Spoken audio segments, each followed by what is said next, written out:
most effective training protocols for increasing muscle mass utilize non-linear periodization, which basically you're incorporating strength training with hypertrophy training. A lot of kind of what I talked about with my power hypertrophy training. That's just one form of non-linear periodization. But basically, there's essentially three different ways to resistance train. There's hypertrophy training, there's strength training, and there's power training. Power being, a little bit lighter weights, but moving the weight very fast, so doing explosive movements. And what they find is you never maximize, regardless of what your goal is, strength, power, hypertrophy, you never maximize any one of those three without doing all three.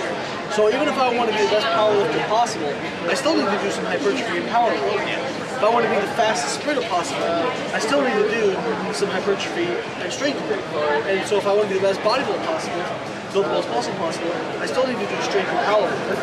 The difference is how you switch your priorities.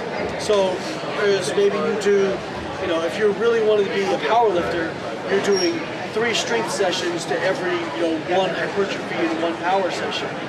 Or if you're a sprinter, you're doing, a bunch of power sessions and you have a hypertrophy or a strength session, every other week, something like that.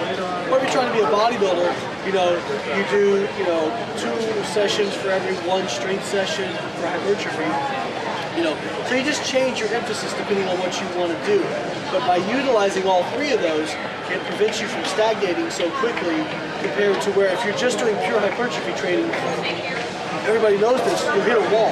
When you're just doing the same rep scheme over and over, same loading scheme over and over, you hit a wall and it becomes very hard to get over that if you don't incorporate, differences in volume or differences in loading.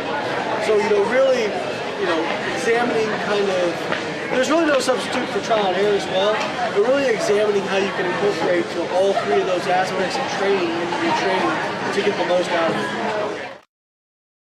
There's a lot of guys that do IIFYM, they've gotten so